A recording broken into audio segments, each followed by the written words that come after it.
Hello children, I am Abhishek and you are watching Bioscanner. मैं उम्मीद करता हूं कि आप सभी बहुत अच्छे होंगे और मन लगाकर पढ़ाई कर रहे होंगे। जैसा कि आप जानते हैं कि हमने एक नई इम्पैक्ट सीरीज स्टार्ट कर रखी है, जिसके अंदर हम नीट और एम्स एग्जामिनेशन में आए हुए कुछ क्वेश्चंस को सोल्व करते हैं। अभी तक हम इस सीरीज के 2 वीडियो लेक्चर रिकॉर्ड कर चुके हैं, जिसके अंदर हमने 10 क्वेश्चंस किए थे पहले वीडियो लेक्चर में और 10 क्वेश्चंस ही किए थे हमने दूसरे वीडियो लेक्चर में। आज के वीडियो लेक्चर में, जो कि इस सीरीज का 3rd वीडियो लेक्चर है, इसमें भी हम 10 क्वेश्चंस सोल्व करेंगे। मैं उम्मीद करता हूं कि ये 10 क्वेश्चंस आपको बायोलॉजी को समझने में बहुत ही हेल्पफुल साबित होंगे और इन क्वेश्चंस की हेल्प से आप एग्जामिनेशंस में आने वाले क्वेश्चंस को अच्छे से सोल्व कर पाएंगे। तो बिना कोई देरी किए हुए चले स्टार्ट करते हैं आज का वीडियो लेक्चर। आइए पढ़ते हैं।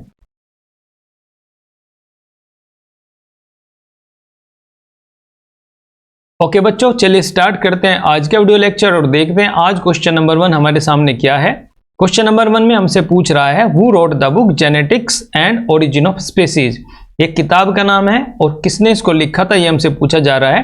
यहाँ पर मैंने एक पिक्चर लगा रखी है, जो पिक्चर है डोब्झेंस्की की, क्योंकि जो ये बुक थी genetics and origin of species, ये लिखी थी डोब्झेंस्की ने। डोब्झेंस्की एक बहुत ही फेमस इवोल्यूशनरी बायोलॉजिस्ट थे जिन्होंने ये बुक लिखी थी। और जो भी ऑप्शंस यहाँ पर दिए हुए हैं ये गलत है, आपको इसका आंसर याद रखना है। इसी के जैसी सिमिलर नेम वाली एक और बुक आपके सामने आएगी जब आप फर्दर स्टडीज करेंगे, उसका नाम है द ओरिजिन ऑफ स्पीसीज। ये जो बुक थी ये लिखी थी चार्ल्स डार्विन ने। इस बुक में और उसमें बस थोड़ा सा ही अंतर है। The origin of species was written by Charles Darwin.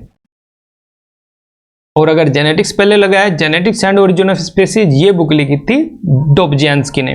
तो क्वेश्चन नंबर 1 हमारा हो गया। अब देखते हैं क्वेश्चन नंबर 2 क्या है। क्वेश्चन नंबर 2 में पूछ रहा है the statement nothing in biology makes sense accept in the light of evolution was given by. यानी कि हमारे पास एक स्टेटमेंट है जो किसी ने दिया हुआ है।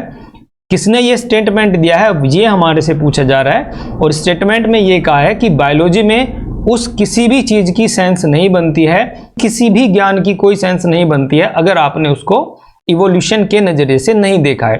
यानी कि अगर आपने कोई भी नई चीज पढ़ी है, कोई भी नई स्टडी की है और आपने उसको करते वक्त इवोल्यूशनरी बायोलॉजी का ध्यान नहीं रखा है, कैसे उसका इवोल्यूशन हुआ है, इस बारे में आपने कोई स्टडी नहीं की है, तो आपकी स्टडी बेकार गई, उसकी कोई सेंस नहीं बनती है।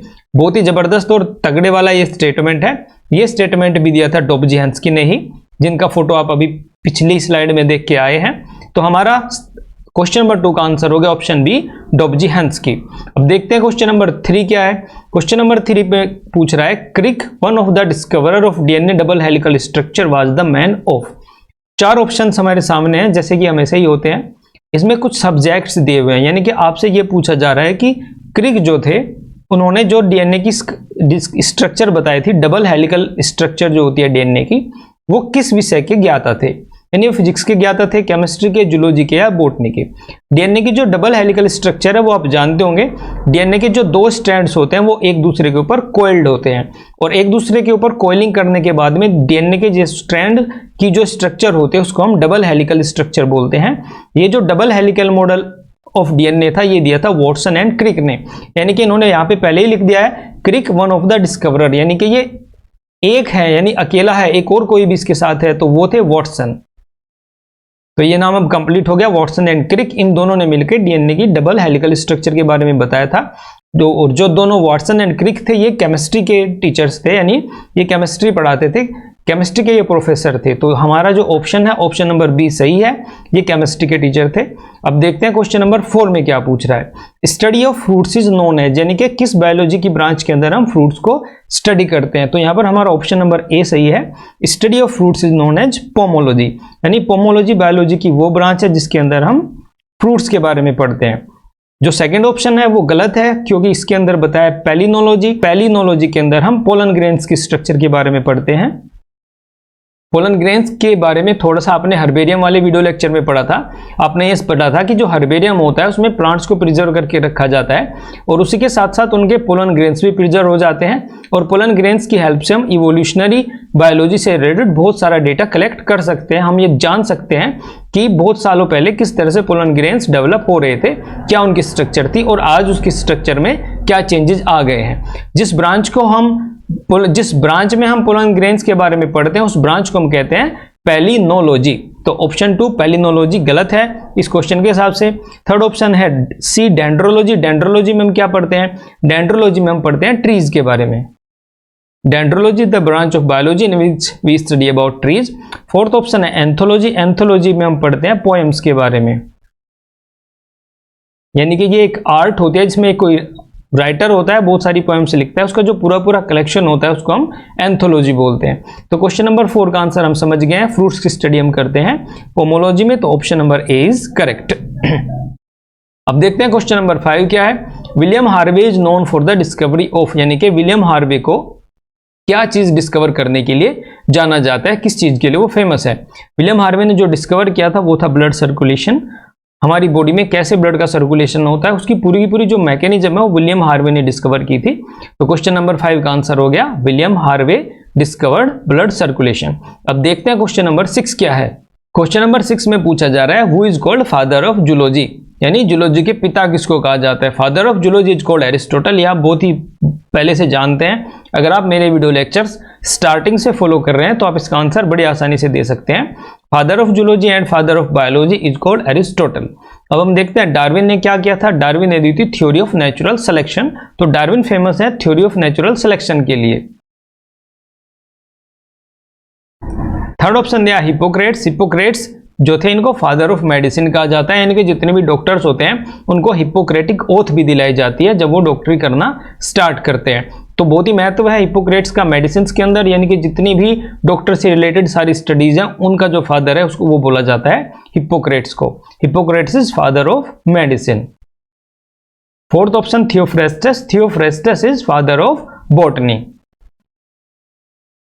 तो इस तरह से क्वेश्चन 6 का हमारा आंसर हो गया ऑप्शन नंबर ए एरिस्टोटल। अब चलिए चलते हैं क्वेश्चन 7 की तरफ। चलिए अब देखते हैं क्वेश्चन नंबर 7 में क्या पूछ रहा है। क्वेश्चन नंबर 7 में पूछ रहा है the taxonomic unit phylum in classification of animals, यानी कि एनिमल्स का जब आप क्लासिफिकेशन करते हैं वहां पर एक टेक्सोनोमिक यूनिट आती है जिसको फाइलम बोला जाता है। आप उसके इक्विवेलेंट क्या रखेंगे प्लांट्स के लिए? क्वेश्चन में यह पूछा गया है taxonomic unit phylum in classification of animals is equivalent to which hierarchical level in classification of plants। तो यहाँ पर बोला है hierarchical level, तो हम देखते हैं hierarchical levels क्या होते हैं। ये हमारे पास taxonomic hierarchy आ गई है पूरी की पूरी, इसके अंदर बहुत सारे levels या taxonomic categories प्रेजेंट है। तो ये जो taxonomic hierarchy है, यहाँ पर मैंने आपको वीडियो लेक्चर्स में बताया था कि एनिमल्स का जब क्लासिफिकेशन आप करेंगे तो सेकंड वाली जो टेक्सोनोमिक हायरार्की ऊपर से होगी फाइलम, इसकी जगह जब आप प्लांट्स के लिए पढ़ेंगे तो आप इसको रिप्लेस कर देंगे डिवीजन से। और इस क्वेश्चन में भी यही पूछा गया है कि फाइलम के इक्विवेलेंट प्लांट्स में क्या है, क्योंकि फाइलम जो यूज किया जा रहा है वो एनिमल्स के लिए यूज किया जा रहा है। तो फाइलम के इक्विवेलेंट होता है डिवीजन। हमारा क्वेश्चन का आंसर हो गया डिवीजन। अब देखते हैं ऑप्शन कौन सा है। ऑप्शन में ऑप्शन सी सही है। 7th क्वेश्चन का जो आंसर है हमारा ऑप्शन सी डिवीजन हमारा सही हो गया। अब हम देखते हैं क्वेश्चन नंबर 8 क्या है। क्वेश्चन नंबर 8 में पूछा जा रहा है who amongst the following is regarded as father of taxonomy, यानी कि ये जो 4 ऑप्शंस दिए हुए हैं इनमें से फादर ऑफ टेक्सोनोमी किसे कहा जाता है, ये आप जानते हैं। Father of taxonomy is Linnaeus. Linnaeus is regarded as father of taxonomy.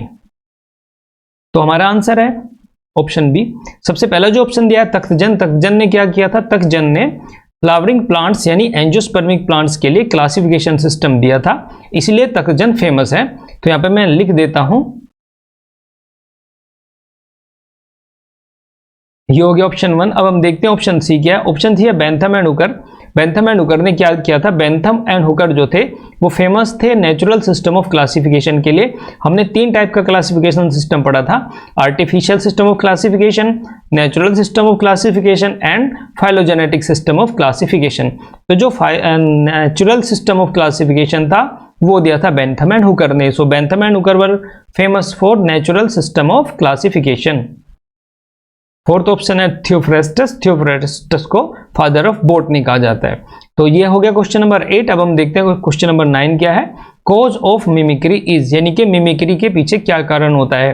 Mimicry आप जानते हैं एक दूसरे की नकल उतारना। जैसे कपिल शर्मा के शो में आपने देखा होगा बहुत सारे आर्टिस्ट आते हैं और दूसरे आर्टिस्ट की नकल उतारते हैं। नकल उतारने को ही मिमिक्री कहते हैं, लेकिन उस मिमिक्री से जो कॉमेडी शोज में होती है उसका यहाँ पर कोई लेना देना नहीं है। ये जो मिमिक्री होती है ये करते हैं लिविंग ऑर्गेनिजम्स एक दूसरे की। बहुत सारे जो लिविंग ऑर्गेनिजम्स होते हैं वो एक दूसरे लिविंग ऑर्गेनिजम्स के जैसा कुछ अपनी बॉडी में चेंज लाते हैं और उसकी हेल्प से वो अपने जो प्रीडेटर्स हैं उनसे छिपने की कोशिश करते हैं। जैसे कि यहाँ पर आप एक एग्जांपल देख रहे होंगे, यहाँ पर आपके सामने ग्रीन कलर की बटरफ्लाई है जिसके जो पंख हैं वो जो बिल्कुल इसके जो पंख हैं वो लीव्स की तरह से दिख रहे हैं, यानी कि इसने लीव्स की तरह से मिमिक्री कर ली है और ये अपने प्रीडेटर से बच जाएगी। यानी कि अगर इसको खाने के लिए कोई प्रीडेटर आएगा, ग्रास होपर वगैरह कोई आएगा इसको खाने के लिए, तो इसको पत्ती समझ लेगा और ये आराम से पत्तियों के बीच में छिप सकती है।